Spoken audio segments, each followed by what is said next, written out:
ओम नमो भगवते वासुदेवाय नमः। ओम नमो भगवते वासुदेवाय नमः। ओम नमो भगवते वासुदेवाय नमः। देवियों एवं सज्जनों, गोस्वामी तुलसीदास जी महाराज द्वारा विरचित श्री रामचरित मानस के बाल कांड में निहित कतिपय प्रसंग आप सबके समक्ष प्रस्तुत करने हेतु उपस्थित हूँ।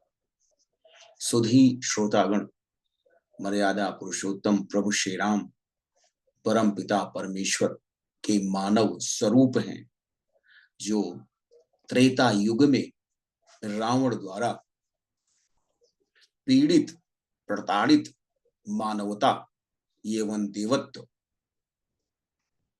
की रक्षा करने के लिए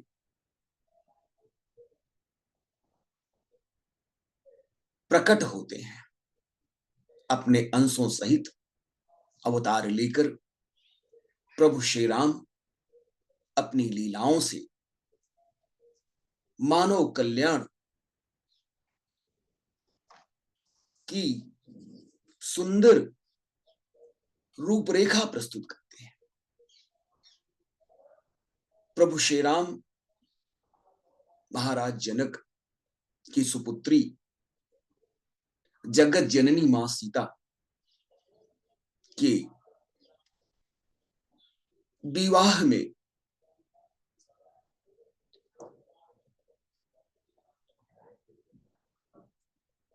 आयोजित धनुष यज्ञ में विजय श्री का वर्णन कर संपूर्ण ब्रह्मांड को अपनी शक्ति अपने सामर्थ्य की चुनौती देते हैं। महाराज दशरथ अपने पुत्रों के साथ कुटुंबी जन एवं राज समाज के साथ जनकपुरी पधार चुके हैं और प्रभु श्री राम के विवाह की शुभ बेला सन्निकट आ जा रही है। चारों ओर जय जयकार हो रहा है, वेद ध्वनि एवं मंगलगान हो रहे हैं। नगाड़ों की ध्वनि सुनकर देवगण व मानवगण हर्षित हो रहे हैं और कल्प वृक्ष के पुष्पों की वर्षा कर रहे हैं। कुंवर कुंवरी कल भांवरी देही, नयन लाभु सब सादर लेही। जाई न मरनी मनोहर चोरी, जो उपमा कछु कहूं सुथोरी। वर और कन्या सुंदर भांवरे ले रहे हैं। सभी लोग आदर पूर्वक उन्हें देखकर नेत्रों का परम आनंद ले रहे हैं। उस मनोहर जोड़ी का वर्णन नहीं किया जा सकता। उसकी उपमा जिससे की जाए वह थोड़ी ही होगी। राम सीय सुंदर प्रतिछाही, जगमगात मणि खंभन माही। मन हो मदन रति धरि बहुरूपा, देखत राम विवाह अनुपा। श्री राम जी और सीता जी की सुंदर परछाई मणियों के खंभों में जगमगा रही है। महाराज दशरथ के प्रांगण में, उनके महल में मणि माणक्य मोती से जड़े हुए खंभे हैं, जिसमें भगवान श्री राम व मां सीता की प्रतिबिंब प्रतिछाई अत्यंत सुंदर प्रतीत हो रही है। मानो कामदेव और रति अनेकों रूप धारण कर श्री राम जी के अनुपम विवाह को देख रहे हो। दरस लाल सा सकुच न थोरी, प्रगटत दुरत बहोरी बहोरी, भय मगन सब देख निहारे, जनक समान अपान बिसारे।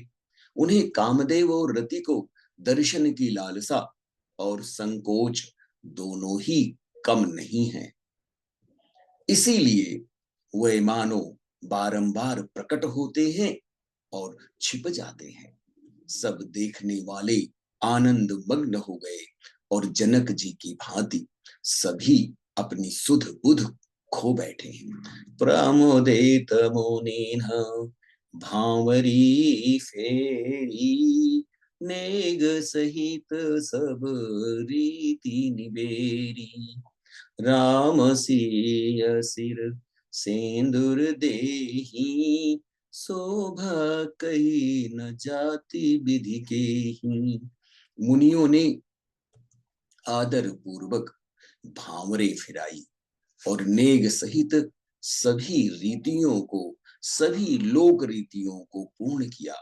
श्री राम जी सीता जी के सिर में सिंदूर दे रहे हैं, उनकी मांग भर रहे हैं। यह शोभा किसी भी प्रकार कहीं नहीं जा सकती। अरुण पराग जलजु भरिनी के, ससिह भूस यही लोभ यमी के, बहुरी वशिष्ठ दीन्ही अनुशासन, बरु दुलहिनी बैठे एक आसन। मानो कमल को लाल पराग से अच्छी प्रकार भरकर अमृत के लोभ से सांप चंद्रमा को भूषित कर रहा है। यहाँ श्री राम जी के हाथ को कमल की, सिंदूर को पराग की और श्री राम जी की श्याम भुजाओं को सर्प की और सीता जी के मुख को चंद्रमा की उपमा दी गई है। फिर वशिष्ठ जी ने आज्ञा दी, तब दूल्हा और दुल्हन एक आसन पर बैठे। बैठे बरासन राम जानकी, मुदित मन दशरथ भये, तनु पुलक पुनि पुनि देखी अपने, सुकृत सुर तरु फल नये, भरी भुवन रहाउ छाहु राम, विवाहु भास बही कहा, केहि भांति बरनी सिरात रसना, एक यहु मंगलु महा। श्री राम जी और जानकी जी श्रेष्ठ आसन पर बैठे। उन्हें देखकर दशरथ जी मन में आनंदित हुए। अपने सुकृत रूपी कल्प वृक्ष में नए फल आए देखकर उनका शरीर पुलकित हो उठा। 14 भुवनों में उत्साह भर गया। सब ने कहा, श्री राम जी का विवाह हो गया। जीव एक है और यह मंगल महान है। फिर भला यह वर्णन किस प्रकार समाप्त किया जा सकता है। तब जनक पाई वशिष्ठ आयसु, ब्याह साज समारी के, मांडवी श्रुत कीरति उर्मिला, कुमरि लई हकारी के, कुश केतु कन्या प्रथम जो गुण, शील सुख शोभामयी, सब रीति प्रीति समेत करी सो, ब्याही नृप भर तहि दई। तब वशिष्ठ जी की आज्ञा पाकर जनक जी ने विवाह का सामान सजाकर मांडवी जी, श्रुतकीर्त जी और उर्मिला जी, इन तीनों राजकुमारियों को बुलाया। कुशध्वज की बड़ी कन्या मांडवी को जो गुण, शील, सुख और शोभा की स्वरूप थी, राजा जनक ने प्रेम पूर्वक सभी रीतियां करके भरत जी को ब्याह दिया। जानकी लघु भगिनी सकल, सुंदरी शिरोमणि जानिके, सो तनय दीन्ही ब्याही लख नहीं, सकल विधि सन्मानिके। जहि नाम श्रुत कीरति, सुलोचनी सुमुखी सब गुण आगरी। सोदई रिपु सूद नहीं, भूपति रूप शील उजागरी। जानकी जी की छोटी बहन उर्मिला जी को सब सुंदरियों में श्रेष्ठ जानकर उस कन्या को सब प्रकार से सम्मानित करके श्री लक्ष्मण जी को ब्याह दिया।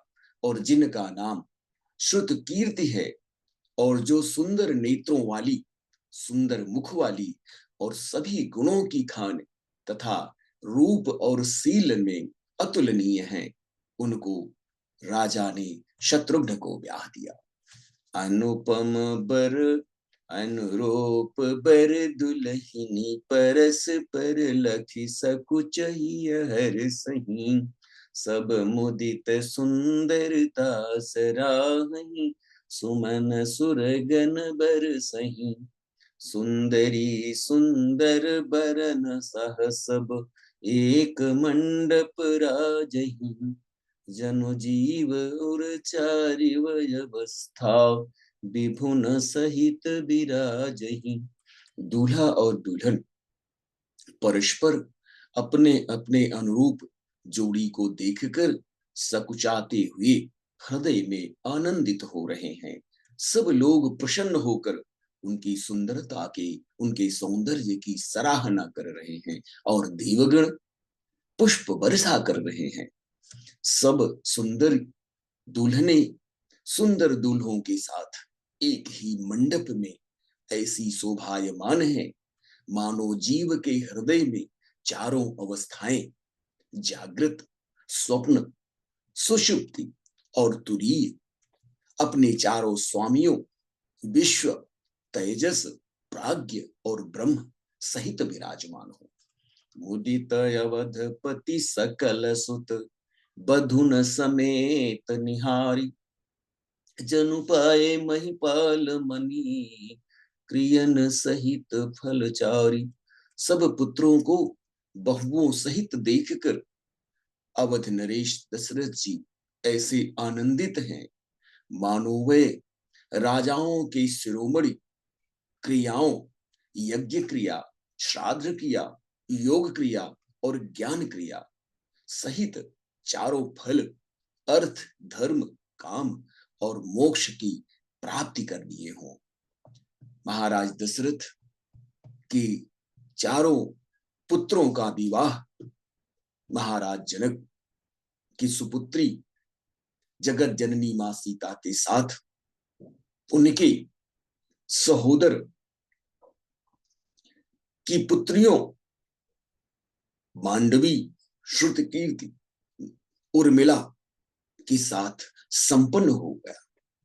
चारों भाइयों का विवाह एक ही घर में होने से संपूर्ण विश्व में, संपूर्ण ब्रह्मांड में आनंद ही आनंद व्याप्त हो गया है। इस त्रैलोक्य में महाराज दशरथ व महाराज जनक जैसा पुण्यात्मा कोई न तो हुआ और न होगा। इस विवाह, इस मंगल विवाह से सनातन धर्म, सनातन संस्कृति का पुनरुद्धार होने जा रहा है। रावण के अत्याचार से पीड़ित मानवता